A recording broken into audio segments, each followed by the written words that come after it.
시청자 여러분 안녕하십니까? 국현호입니다. 안녕하세요. 전주리입니다. 11월 3일 토요일 남북의 창 시작합니다. 먼저 오늘 준비한 주요 소식부터 보시겠습니다.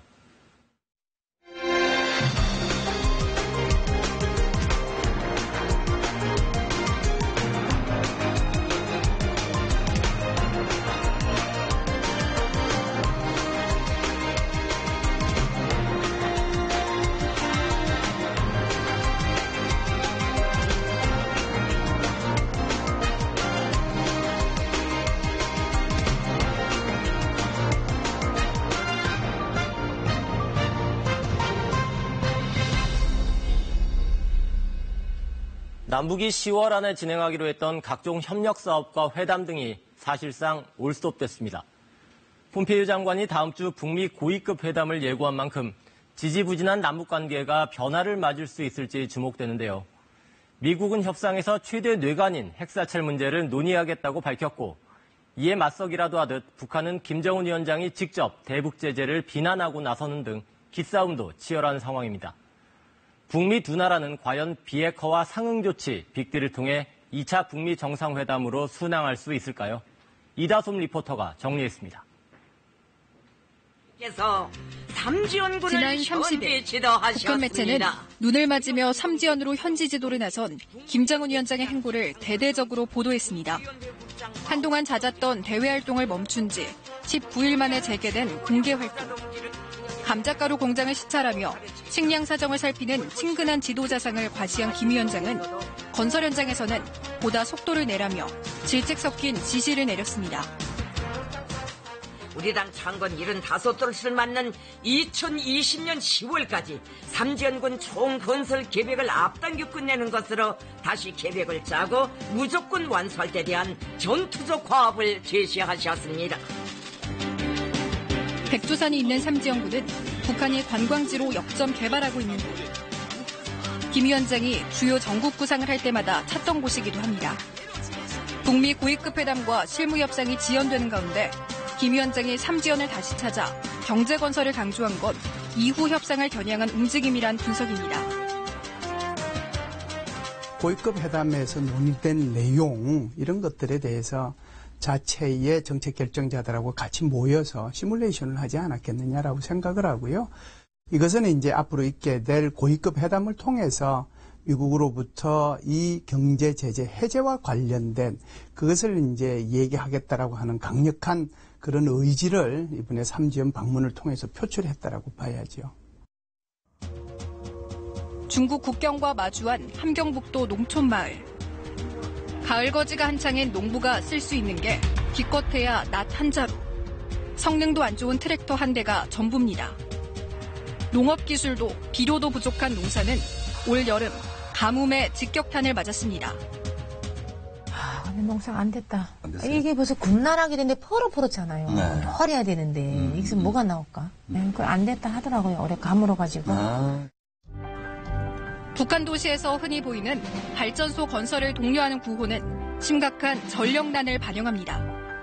중국에 철광석을 수출하던 무산광산, 북한 최대 제철소인 청진의 김책 제철소, 제재 탓에 중국에서 들이는 연료나 자재, 부품 공급이 거의 끊겨 생산에 차질이 빚어졌습니다. 근데 김철이 서면 북한이 섰다고 봐요. 어차피 철은 그 나라의 경제력이잖아요. 군사력이고 경제력이 하니까 포도 나오고 핵무기도 나오는데 강철에서 다 나오잖아요. 이틀 전 김 위원장의 현지 제도 발언은 제재로 인한 어려움을 미국과의 협상으로 타개하려는 의도를 직접 드러냅니다. 대북 제재는 적대 세력들의 악랄한 책동이라고 불만을 여과 없이 드러내면서 경제 발전 의지를 다시 한번 다진 겁니다. 이처럼 북한은 국제사회의 제재 조치 속에서도 경제 개발에 주력하는 모습입니다. 하지만 남북이 당초 지난달 열기로 했던 각종 행사와 회담이 줄줄이 미뤄지면서 남북 협력 사업들은 숨고르기에 들어가는 모양새인데요. 이런 상황에서 미국은 남북 관계의 속도 조절을 요구하는 신호를 잇따라 보내고 있습니다. 남북이 평양 정상회담에서 약속했던 북한 예술단의 서울 공연, 가을이 왔다. 10월이 되면 청량예술단이 서울에 옵니다. 가을이 왔다 공연으로 남과 북 사이가 더욱 가까워질 것입니다. 하지만 10월이 지나도록 공연 일정조차 확정하지 못했습니다. 남북이 지난달 말부터 시작하기로 한 철도와 도로 공동조사는 착수 기미조차 보이지 않고 있고 전염병 유입과 확산을 막기 위한 보건회담도 일정을 못 잡았습니다. 이르면 이번 주로 점쳐졌던 개성공단 입주기업인 150명의 시설 점검을 위한 방북도 연기됐습니다. 일부는 일정들이 아직 협의 중에 있습니다.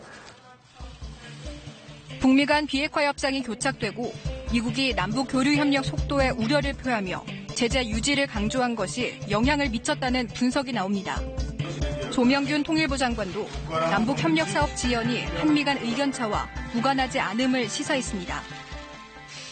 미국 측과 저희가 부분적으로 좀 약간 생각이 다른 부분들이 있습니다. 그런데 미국이 지금 우리가 진행되고 있는 남북한 간의 사업을 반대한다라고 표현할 정도는 아니고 우리와 미국이 계속해서 좀 논의를 해나가는 단계다. 이런 상황에서 지난 28일 방한한 스티브 비건 미국 대북정책 특별대표. 미국에서 한미 협의를 가진 지 불과 일주일 만에 한국을 찾았다는 점에서 그의 의도에 관심이 쏠렸습니다. We want the same thing for the Korean Peninsula. Within that, there are many initiatives that we can cooperate on, and we look forward to working closely with your ministry on those. 행보도 꽤나 파격적이었습니다.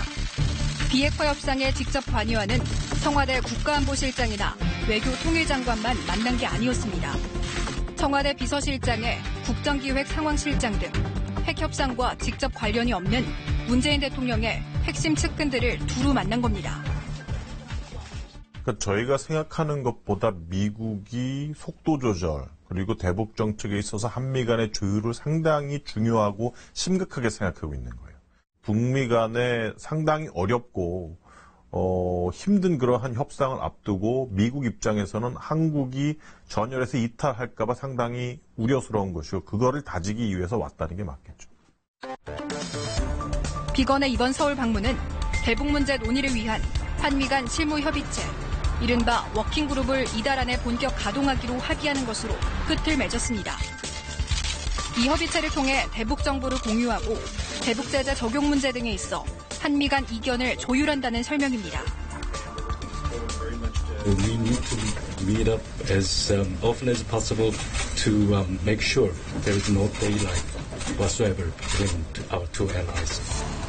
이번 결정은 서로 다른 해석을 낳고 있습니다. 한미 간 이견에 대해 정례적으로 소통하고 논의할 수 있어 장점이라는 분석도 있지만 협의체를 통해 미국이 한국의 남북관계에 대한 더 많은 정보를 요구하고 나아가 남북관계의 속도를 조절하는 견제장치로 삼는 게 아니냐는 우려도 나옵니다. 미국 입장에서는 한국이 미국에게 전달하는 메시지로만 한국과 소통하는 것은 이제 상당히 불확실하다고 판단을 한 거예요. 그래서 한미 워킹그룹을 통해서 실질적으로 한국의 기업체들이 어떤 식으로 북한과 협력을 하는지, 제재 위반은 하고 있는지 안 하는지 이것을 통시적으로 그리고 전면적으로 들여다볼 수 있는 그러한 그룹, 소위 이제 메커니즘을 만들었다고 해야 되겠죠. 이런 가운데 북미 비핵화 협상의 주요 변수로 거론돼 온 미국 중간선거가 다음 주로 다가왔습니다. 당초 지난달로 예상됐던 북미 고위급 회담도 미국 중간선거 직후 열릴 가능성이 큰 것으로 알려졌는데요. 북미 간 비핵화 빅딜은 물론 2차 북미 정상회담 준비가 다시 탄력을 받을 수 있을지 주목됩니다. 트럼프 대통령 집권 2년에 대한 성적표가 될 미국 중간선거. 현재까지는 상원은 공화당, 하원은 민주당이 각각 다수당을 차지할 거란 전망이 우세합니다. 민주당이 하원을 장악한다면 트럼프 대통령의 대북 정책도 검증 대상이 돼 북핵 협상에 영향을 줄 수 있습니다. 다만 현 대북 기조에 큰 변화는 없을 거라는 게 전문가들의 대체적인 견해입니다.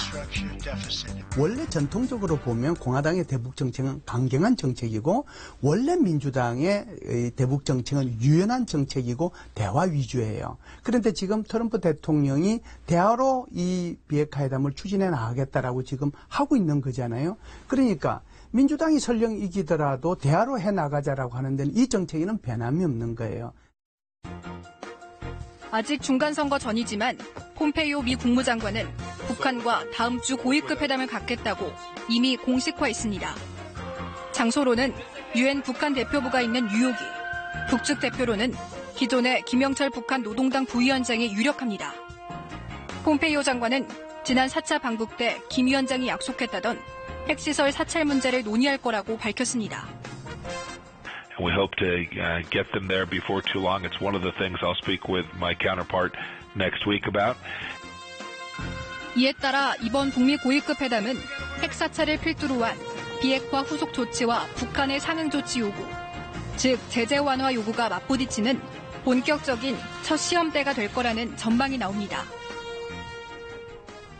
북한이 실제 가지고 있는 현재의 핵 능력에 대한 파괴 작업, 폐쇄 작업이 중요하다는 입장이고, 북한 입장에서는 이미 동창리 그리고 풍계리 관련돼서 이미 그 많은 그 디스트럭션 작업을 했기 때문에 이제는 미국이 뭘 줄 차례고 그것이 제재 해제해야 된다는 그러한 입장이기 때문에 이 서로가 원하는 조건들을 어떻게 등가성을 가지고 맞춰 나가느냐 조율하느냐 이것이 결국은 이제 폼페이오 김영철 간의 어떤 그 협상의 목표가 아닐까 싶습니다. 판문점 공동경비구역 JSA에서 1953년 설정 이후 65년 만에 처음으로 무장이 해제됐습니다. 지난 1일 새벽 0시를 기점으로 지상과 해상, 공중에서 남북 간의 모든 적대 행위도 중지됐습니다. 미국은 제재 고삐를 늦추지 않고 있지만 남북 간 군사합의서에 대한 지지는 공식적으로 표명했습니다. 경제 제재와는 별도의 이런 남북 간 긴장 완화 조치들이 비핵화 협상 국면을 이어가는 역할을 할 수 있을지 주목할 만한 부분입니다.